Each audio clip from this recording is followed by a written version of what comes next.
Hello, guys, and welcome back to the Behind the Dugouts. We've done it right. We're into the round of 16, finishing second in the group behind Flamengo, and going to be facing Benfica in the next round. A more favourable fixture, in my personal opinion, than facing Bayern Munich. Now, before I take a look at the game and give you my thoughts and opinion of what I thought was quite a average Chelsea performance and the Chelsea display against S Tunis, one thing that I do have to do first, it's very important and I cannot miss it out. The S Tunis goalkeeper, don't think I forgot about you, mate. As promised, it's the bag, every penny is in here. You're more than welcome to count it, mate, but thank you for your service and dropping an absolute stinker. I really appreciate your contributions in helping us get through to the round of 16. All jokes aside, it wasn't just down to the keeper. I think S Tunis on a whole as a team gave a pretty subpar performance. The first half, they were okay, maybe for the first half an hour. But once Chelsea started to get a bit more comfortable, a bit more control, they sort of offered nothing. I don't remember any real clear cut opportunities, maybe one or two in the first half, and that was about it. But what was a minimal foothold in the game sort of started to diminish, and to be fair, in the second half they were sort of non-existent. It almost became like a training match. As expected, they sat in a low block, tried to hit us on the counter, which again, it worked in the beginning of the game. They did have a few breakaways, but other than that, it really did feel like being back in the Conference League. That type of level of opposition that we were going to come up against in the Conference League. This is pretty much what Espérance was. At no point did I feel that they were going to cause Chelsea any serious threats. And this was also against a Chelsea team that was heavily rotated. I mean, I predicted in my previous video, my match preview, that Maresca was going to rotate, again based on his comments. I made a few rotations. I didn't expect him to make as many as he did. And we are going to sort of take a look and go through the players and how the game unfolded for each individual. But yeah, as Tunis, it was quite underwhelming, the performance that they provided. I did think they may have boasted maybe a bit more of a difficult challenge, but we didn't get out of second gear, to be fair. And as I mentioned in my video as well, that it was going to be individual players that their qualities would shine and would prove too much for S Tunis, and that's exactly what happened in this game. Individual players started to come up with a bit of brilliance and unlocking the doors, and Enzo Fernandez being one of them, providing 2 assists in the game, just unlocked their defence with a free kick and a lob pass into Liam Delap, which you could see the keeper was already thinking about half time, was basically in his T mode and thinking about what drink he was going to get. That ball just trickled in at about 0.5 mile an hour. But let's talk about the lineup to start with. So, as mentioned, Maresca fielded a very, very heavily rotated side. Starting from the goalkeeper, Jorgensen coming in, he had a relatively okay game. Don't think he had much to do. Didn't cause any, issues himself with poor distribution. What he had to deal with, he had to deal with. But there wasn't really any moments in the match that he was actually called into action to, put on a bit of a goalkeeping display. It was a very casual day in the office for him. Fair play to him. He come away with a clean sheet. Much more you can do as a goalkeeper. So, he's done okay. Can't really say anything more than okay, because there wasn't any moments that he needed to step up and be brilliant, to be honest. Moving into the back four, starting from the left, Malagusto playing on the left hand side, another player that had an okay performance, again still playing in that inverted role. It's not particularly suited for him. He spent more time in the midfield than he did playing as the fullback. But to be fair to him, when he was called upon to track back and make some of those last stitch tackles, he did do this. So on the whole, his game was better than what he'd done previously in the outing against Flamengo. But it's still just an average performance from him, nothing spectacular, nothing to write home about. A game that will be forgotten and a performance that will be forgotten from him. Badiashile, another one, very okay performance. Nothing really he had to do. He brought the ball up well. He passed the ball, moved it with quality. But other than that, that was about it. There's nothing else to say about Badiashile. He come in, done the job, kept the clean sheet, defensively sound, dealt with the aerial balls, which I knew was going to be important. Obviously, the initial striker that was on was not the big lad, but eventually the big lad did come on and again provided nothing. Tosin and Badiashile dealt with the aerials when they needed to, so good day out for them. Tosin, a better game than Badiashile. Getting on the score sheet as well. One thing that Tosin does bring, and again, he is one of the older players in the squad, not by much. I think he's like 27 now, Tosin, but he brings you that level of experience. He brings you that cool head, and I believe he won man of the match yesterday. Although I have another player in mind which I feel that should have won it, but he does bring a little bit more cohesion, a little bit more experience into the squad, and pops up. He does. I have to admit, he does pop up with a goal every now and again, and sometimes they're pretty important goals. He's got a good head, and again, like I mentioned in my preview, aerially he's going to be important, and scoring that goal from the cross from Enzo Fernandez, again, an aerial presence. It wasn't really marked, but what he had to do, he did. Placed it in the corner.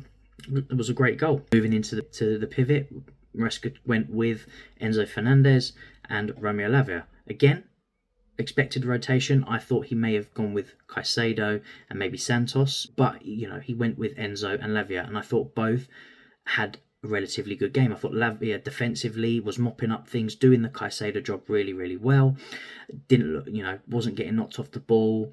He was really comfortable. One thing he did do, if there was any defensive frailties that was left behind by Gusto because he was going forward, Lavia did come in and fill those positions, so we weren't left with a gap and space for the Tunis team to play the ball into and potentially cause us some issues, which is really good.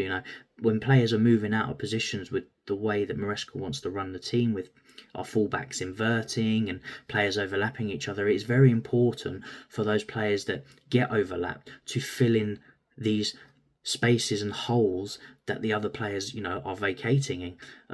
Very often our fullbacks are moving into midfield, which requires, in this instance, Romeo Lavia, but Caicedo does this very well, is to come over and cover that side of the pitch in case of a counter-attack. And if they break down the wings, you'll notice a lot of times when teams do break against us and they go down that particular side where one of the fullbacks has moved into the midfield to, get involved in the attack, that Caicedo or Lavia, one of those players that will sprint into that position and cover it to avoid leaving those spaces, and Romeo Lavia did that really, really well yesterday.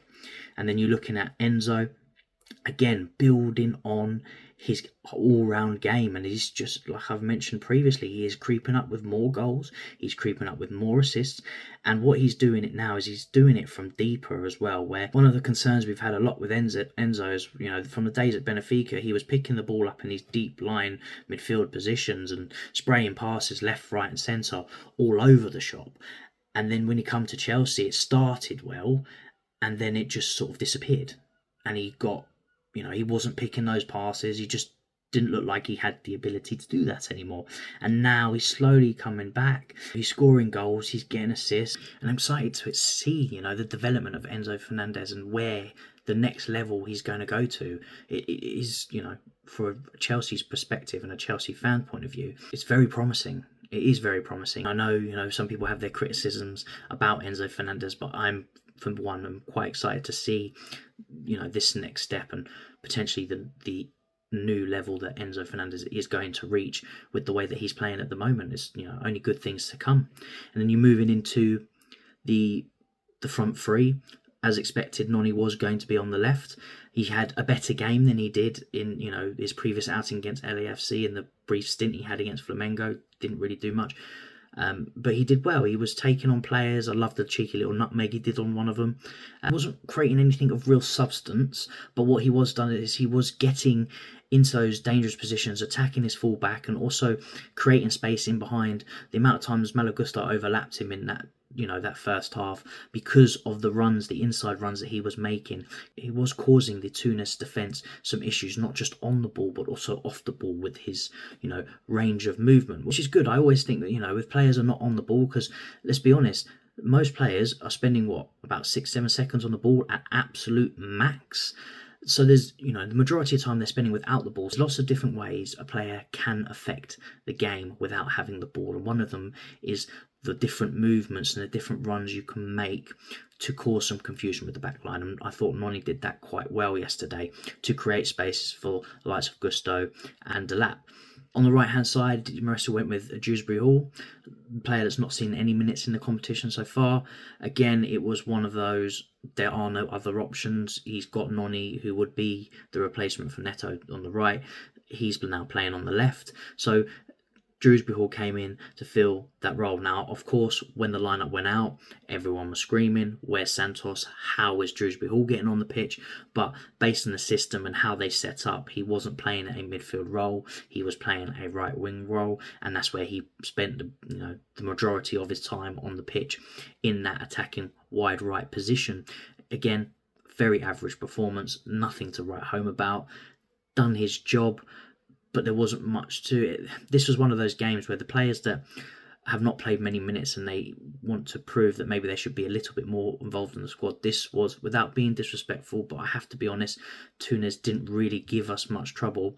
These are one of those games where you need to step up and show a little bit of something, create a little bit of something to give the manager something else to think about when he's picking the team. And it's one of those games where, yes, Dewsbury Hall did okay, but I don't think he did anything special to warrant him to get any more game time after this initial game. Going into the round 16, I don't see where he fits in any point. Again, another player that probably is going to be moved on this summer. Obviously, thank you for last season, mate. You've done what you needed to do. But yeah, I just don't see where he fits in the squad. Again, didn't really take much of the opportunity yesterday. It was just a very average performance, to be honest. Moving into the 10. Now, I mentioned this in my preview. I had a feeling, based on Maresca's comments about when he was saying Nkunku, he was doing well in training and Maresca was really impressed with him at the moment, and the fact that we've not got anyone else that can play in the 10 to give Palmer a break, and we know that Maresca wanted to give these players that haven't had much of a break a much needed rest, because again, it's more important moving into the round of 16 and going forward with these big players are going to be more important than they were in this game. So I had a feeling, even though I didn't put him in my lineup, I did have a feeling that Nkunku was going to play this game. Another player, don't know why he was even brought to the competition, not even started, brought to the competition. Now, I have to say, he did okay. And when I say okay, it's a very loose term, because he did okay for Christopher Nkunku standards. And what I mean by that is he has been poor every game this season. He has brought nothing to the team. He's looked disinterested. We've basically been playing with a man down. At least in this game, he had a little bit more about him. He was not giving the ball away sort of all the time. He tried, and albeit super hard, he tried to create things by trying to link up players, but he's just got no chemistry with any of those players on the pitch, not to mention that it is a fully rotated side, so some of these players he probably hasn't even played with yet, in terms of starting, not in training, of course. So his performance, again, for his standards and what he's produced this season, was an okay performance, but from a Chelsea point and a Chelsea standard, another poor performance from him, and doesn't really make sense why he's here and why he's playing. I would have much rather have Paez here, and he could have played yesterday, and to be honest, might have produced a little bit more than Nkunku did. Leading into, the number 9, and it always fills me with some juju when I say number 9, because that shirt has not done well for any striker that's taken it at Chelsea Football Club, at least not in recent times. Again, this was an important game for Liam Delap. Didn't score in the game coming on at LAFC. Didn't, obviously got the assist. Didn't get on the score sheet against Flamengo. It's important to get that first goal. First goal's the hardest one to get. He needed to break that duck, and this was, the best opportunity out of the 3 games to get that goal. And what a goal it was, the control, bringing it down out of the air, the ability to, just shift the ball past that player. And even with the finish, you can argue, again, my joke about the keeper in the beginning, shocking, didn't even move a pinky toe towards that ball.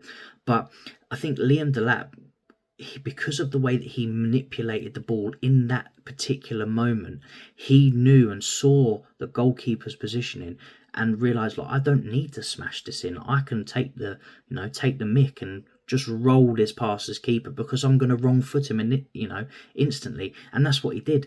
It is a tidy, calm finish from the forward, and it's so nice to have the ball played into a striker that makes the striker run, but also his touch is not of a donkey. It's not ricocheting him about 30 yards in front of him.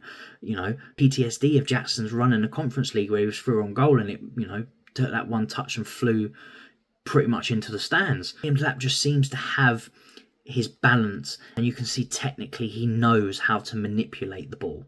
He knows how to use it, which, again, one of his attributes is dribbling and taking on players, and you can see that with the way that he just brings the ball into his stride and is able to shift it without getting it stuck under his feet and just take tidy, finishes in. Wasn't even into the bottom corner, it was just a little bit to the side of the goalkeeper, but he has that ability, and it was nice to watch. And the way that he celebrated with Enzo Fernandez after that is hopefully more to come. And I'd have to say, I think one of the reasons why Enzo Fernandez was celebrating so much, not just because he scored his first goal, he's probably going, what a relief, I've actually got a striker that I can play the ball into and will actually finish his dinner for a change. So I think that was a massive relief. You can see in the way that he was celebrating it, to be honest. Once that second goal went in at the end of the first half, that was it. The game was dead. They come out in the second half. Tunis offered absolutely nothing. We didn't need to do anything more. Obviously, we got the third goal in the end, which we'll talk a little bit about in a second. But it was basically an opportunity now for Maresca to make a few more changes. The game is won. We're through to the next round. Let's get some of these players on. And the subs that he made were all the right subs. Sugo comes on for Lavia, like-for-like swap. Defensive midfielder. Then he brought on Gue, plays for Liam Delap. Again, striker swap. Gue come on, absolute hound dog in the way that he presses. He just runs and runs and runs. And that's what you're going to get with a kid, 18, 19 years old, and has got a point to prove. Didn't have any real clear-cut opportunities to get some shots away, but I do like Gue. I love it when he comes onto the pitch. I just think he gives us just that effort, non-stop running. And he just presses everything. He's literally a press monster. If you're a team that wants to press high and you wants to win the ball, you want Mark Gue in your side because he's just going to press for 90 minutes. 100% guarantee that. Obviously, he brought on the player I've been waiting for, and most Chelsea fans have been, in Andre Santos. Like-for-like swap. Maresca sees him as the direct replacement for Enzo.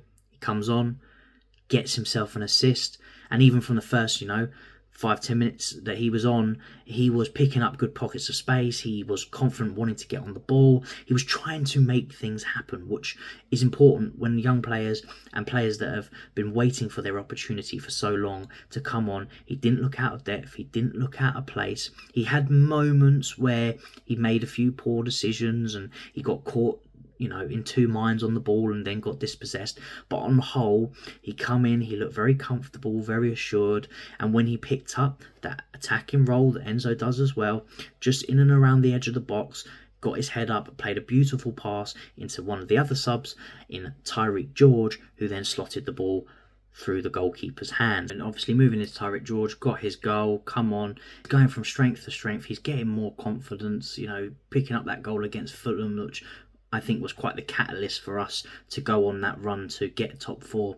And it's lovely to see these young youth academy players come in and build their confidence, get goals, and just embed themselves into the team. And Tyreek George, I do think he does need a loan maybe to a Championship/Premier League team this season, but it's so good to see, and I hope he does, stay around for a while. Now, if you didn't notice, there was one player that I have sort of not mentioned, and I've done that for a reason. There was one player in this game that I was particularly impressed by, and I thought had an outstanding game, and for me personally should have got man of the match. Obviously Tosun got it in the end, and that player is Josh Achimpong. Now I had the feeling Maresca was going to pick him in the starting lineup. I know how much Maresca likes him, and the kid, he is special. His physique, the way that he manipulates the ball, takes me back to the early Reece James days when he was coming in. He was driving that ball out of defence, driving it forward. The amount of times Josh in this game picked up the ball in the fullback position and drove through their midfield and pinged the pass out to the left side and tried to create something. Honestly, it was so good to watch, and I'm so impressed with this young lad who, he was talked about a lot in the academy last year, come in this season, and he's just gone on by strength and strength and step by step, and he's getting better and better every game. And there is a conversation to be had regarding the right back spot. And if Reece James is fit, and he's going to stay fit, which he has done, of course he's a starting. But the understudy to him, I think at the moment, has got to be Josh Acheampong over Malo Gusto. Don't get me wrong, I like Malo Gusto. I still think there's a very good player in there. But if we just take it on what performances have been produced by the individual players, Josh is above Gusto by a country mile at this rate. And the performance yesterday, it was so good to watch. And Josh is, he's a versatile player. He can play at the right, the left. Because of his stature and his bodily physique, he can play at the centre-back role. He fills into midfield and inverts with ease. He's pretty much a coach's dream in terms of he's so young, so he can be moulded into any style of football that you want. And he's still developing and learning. He's only going to get better. And it's scary that the ceiling that this player potentially could have. And we look at a lot of young players and we go, done well this season, but what we think he needs is a loan to go out, get some regular football, to build up that confidence, build up that experience, to eventually come back and see if they can make their way into the first team. Not for me. Josh doesn't go anywhere. He stays this season and he fights for that number one spot in that right back position. I feel that he is ready for it. I think he has produced and displayed enough that he is at the maturity level, the intelligence level, and ability level that he can mix it with the top players that we have in this side.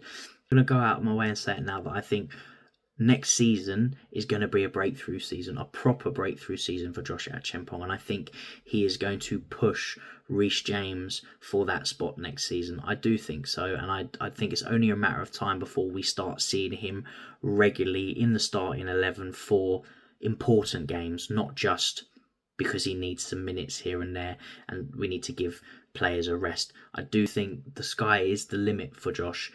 I'm excited and I'm super happy that we have a player like this, and not very many people are even sniffing around. I know there was a little bit in the summer, teams were sniffing around because there was that whole contract. Is he going to sign a new contract? He obviously wanted some assurances of what his role was going to be. He got that, he signed, and now I think he's here to stay. And I really do hope that this is the beginning of something special for him, because at the end of the day, he isn't, he's a Cobham graduate, and there's nothing better than seeing a player come through the youth ranks, make it in the first team, and and be there to stay. That's why we love Reece James so much, and I think this is the next player to do that. Do you think I've gone over the top with Josh? Let me know your thoughts. Do you think he should stay with the squad or should he go on loan? Let me know in the comments below. Right, we've done the job. We've got through to the next round. Moving on to Benfica. Going to be a tough game. I feel as though we've got enough to get through Benfica, and looking at, the potential run to sort of the semi/final, we've got a sort of a more favourable run than we would have done if we got top spots. That's definitely a positive for us. Can't complain on that. But that's all from me, guys. If you like this video, please hit that like button and drop a comment below. Feedback is always greatly appreciated, and I will catch you guys in the next one.